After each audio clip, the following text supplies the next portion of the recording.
alleged to have happened in the last few years also did not happen overnight.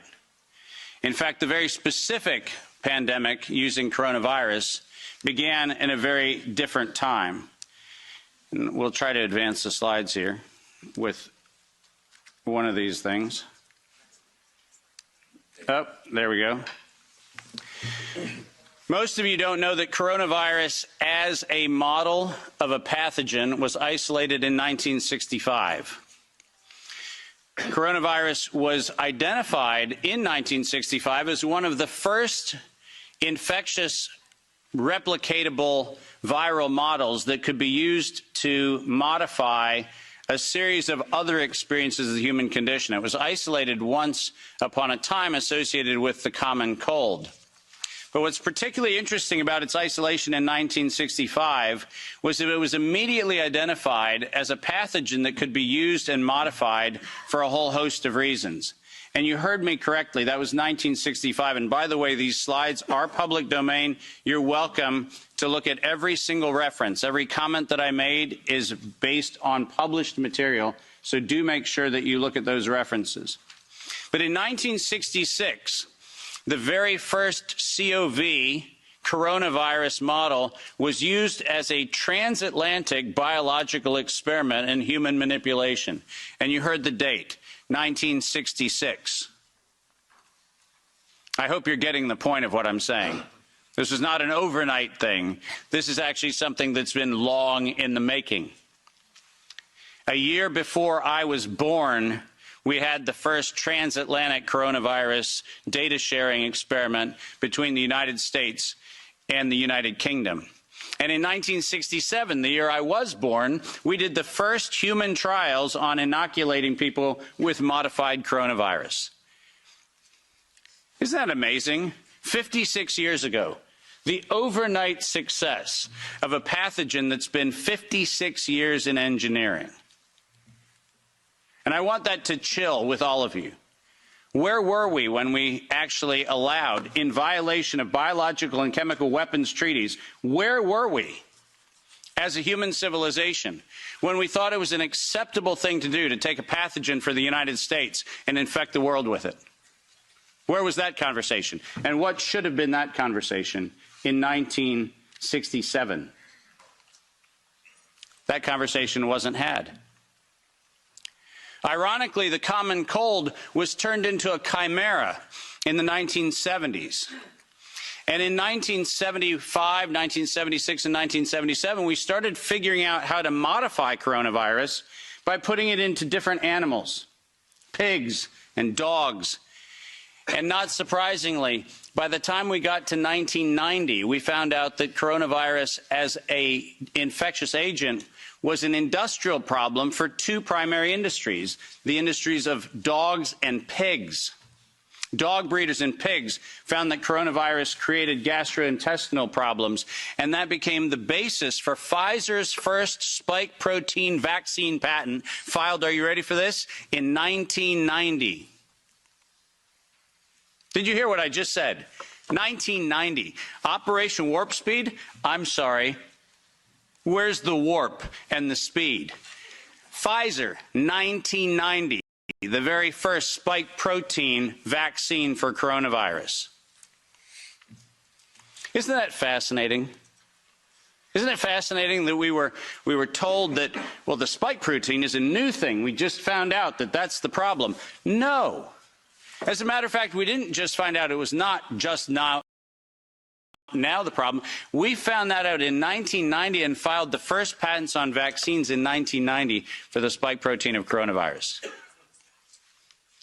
And who would have thought? Pfizer. Clearly the innocent organization that does nothing but promote human health. Clearly Pfizer. The organization that has not bought the votes in this chamber and in every chamber of every government around the world. Not that Pfizer. Certainly they wouldn't have had anything to do with this. But oh yes, they did. And in 1990, they found out that there was a problem with vaccines. They didn't work. You know why they didn't work? It turns out that coronavirus is a very malleable model. It transforms and it changes and it mutates over time. As a matter of fact, every publication on vaccines for coronavirus from 1990 until 2018, every single publication concluded that coronavirus escapes the vaccine impulse because it modifies and mutates too quickly for vaccines to be effective. And since 1990 to 2018, that is the published science, ladies and gentlemen. That's following the science. Following the science is their own indictment of their own programs that said it doesn't work. And there are thousands of publications to that effect, not a few hundred, and not paid for by pharmaceutical companies. These are publications that are independent scientific research that shows unequivocally, including efforts of the chimera modifications made by Ralph Baric in the University of North Carolina, Chapel Hill. All of them show vaccines do not work on coronavirus. That's the science.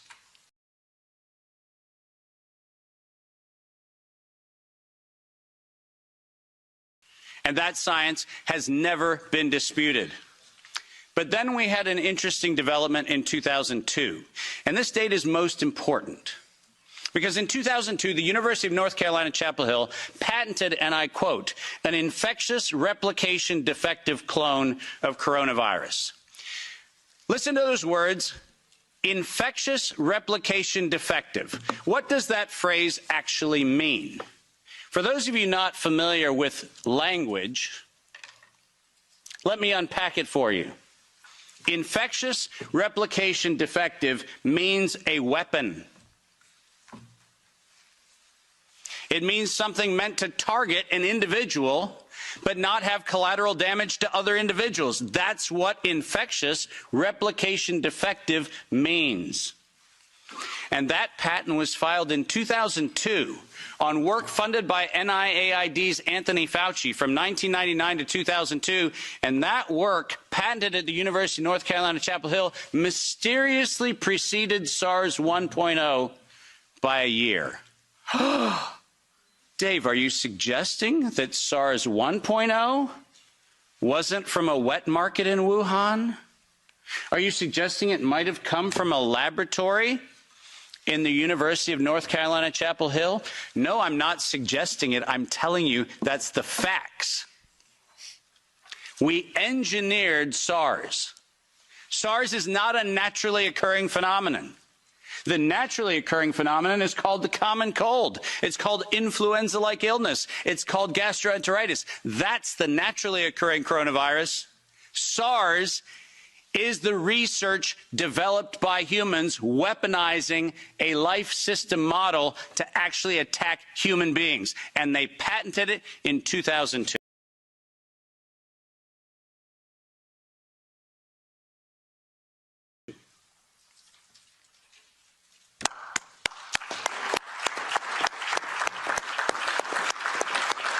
And in 2003, giant surprise, the CDC filed the patent on coronavirus isolated from humans in violation, once again, of biological and chemical weapons treaties and laws that we have in the United States. And I'm very, very precise on this. The United States likes to talk about its rights and everything else and the rule of law and all the nonsense that we like to talk about.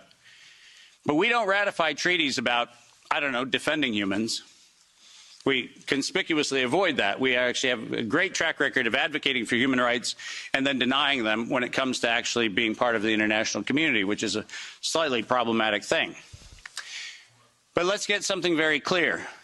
When the CDC in April of 2003 filed the patent on SARS coronavirus isolated from humans, what did they do? They downloaded a sequence from China and filed a patent on it in the United States. Any of you familiar with biological and chemical weapons treaties knows that's a violation. That's a crime. That's not an innocent oops. That's a crime. And the United States Patent Office went as far as to reject that patent application on 2 occasions until the CDC decided to bribe the Patent Office to override the patent examiner to ultimately issue the patent in 2007 on SARS coronavirus. But let's not let that get away from us, because it turns out that the RT-PCR, which was the test that we allegedly were going to use to identify the risks associated with coronavirus, was actually identified as a bioterrorism threat by me in the European Union-sponsored events in 2002 and 2003, 20 years ago. That happened here in Brussels and across Europe. In 2005, this particular pathogen was specifically labeled as a bioterrorism and bioweapon platform technology. Described as such. That's not my terminology that I'm applying to it. It was actually described as a bioweapons platform technology in 2005. And from 2005 onwards, it was actually a biowarfare enabling agent, its official classification from 2005 forward. I don't know if that sounds like public health to you. Does it? Biological warfare enabling technology. That feels like not public health. That feels like not medicine. That feels like a weapon designed to take out humanity. That's what it feels like. And it feels like that because that's exactly what it is. We have been lured into believing that EcoHealth Alliance and DARPA and all of these organizations are what we should be pointing to. But we've been specifically requested to ignore the facts that over $10 billion have been funneled through black operations through the check of Anthony Fauci and a side-by-side ledger where NIAID has a balance sheet and next to it is a biodefense balance sheet equivalent dollar-for-dollar matching that no one in the media talks about. And it's been going on since 2005. Our gain-of-function moratorium, the moratorium that was supposed to freeze any efforts to do gain-of-function research. Conveniently, in the fall of 2014, the University of North Carolina, Chapel Hill received a letter from NIAID saying that while the gain-of-function moratorium on coronavirus in vivo should be suspended, because their grants had already been funded, they received an exemption. Did you hear what I just said?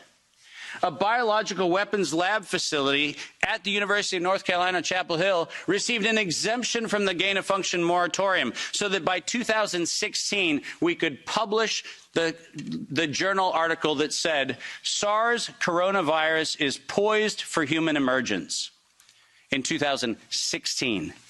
And what, you might ask, Dave, was the coronavirus poised for human emergence? It was WIV1, Wuhan Institute of Virology Virus 1. Poised for human emergence in 2016 at the proceedings of the National Academy of Sciences, such that by the time we get to 2017 and 2018, the following phrase entered into common parlance among the community. There is going to be an accidental or intentional release of a respiratory pathogen. The operative word, obviously, in that phrase, the word release. Does that sound like leak? Does that sound like a bat and a pangolin went into a bar in the Wuhan market and hung out and had sex and lo and behold, we got SARS-CoV-2? No. Accidental or intentional release of a respiratory pathogen was the terminology used, and 4 times in April of 2019, 7 months before the allegation of patient number 1, 4 patent applications of Moderna were modified to include the term accidental or intentional release of a respiratory pathogen as the justification for making a vaccine for a thing that did not exist. Keep going. If you have not done so, please make sure that you make reference in every investigation to the premeditation nature of this, because it was in September of 2019 that the world was informed that we were going to have an accidental or intentional release of a respiratory pathogen so that by September 2020, there would be a worldwide acceptance of a universal vaccine template. That's their words, right in front of you on the screen. The intent was to get the world to accept a universal vaccine template, and the intent was to use coronavirus to get there. And the last slide. This isn't advancing, so if I could have somebody do it. Let's read this, because we have to read this into the record everywhere I go. Until an infectious disease crisis is very real, present, and at the emergency threshold, it is often largely ignored. To sustain the funding base beyond the crisis, he said, we need to increase the public understanding for the need for medical countermeasures such as a pan-influenza or pan-coronavirus vaccine. A key driver is the media, and the economics will follow the hype. We need to use that hype to our advantage to get to the real issues. Investors will respond if they see profit at the end of the process. Sounds like public health? Sounds like the best of humanity? No, ladies and gentlemen, this was premeditated domestic terrorism stated at the proceedings of the National Academy of Sciences in 2015, published in front of them. This is an act of biological and chemical warfare perpetrated on the human race, and it was admitted to in writing that this was a financial heist and a financial fraud. Investors will follow if they see profit at the end of the process. Let me conclude by making 5 very brief recommendations. The last slide. Nature was hijacked. This whole story started in 1965 when we decided to hijack a natural model and decide to start manipulating it. Science was hijacked when the only questions that could be asked were questions authorized under the patent protection of the CDC, the FDA, the NIH, and their equivalent organizations around the world. We didn't have independent science. We had hijacked science. And unfortunately, there was no moral oversight in violation of all of the codes that we stand for. There was no independent, financially disinterested, independent review board ever impaneled around coronavirus, not once. Not once. Not since 1965. We do not have a single independent IRB ever impaneled around coronavirus. So morality was suspended for medical countermeasures. And ultimately, humanity was lost because we decided to allow it to happen. Our job today is to say, no more gain-of-function research, period. No more weaponization of nature, period. And most importantly, no more corporate patronage of science for their own self-interest unless they assume 100% product liability for every injury and every death that they maintain. Thank you very much.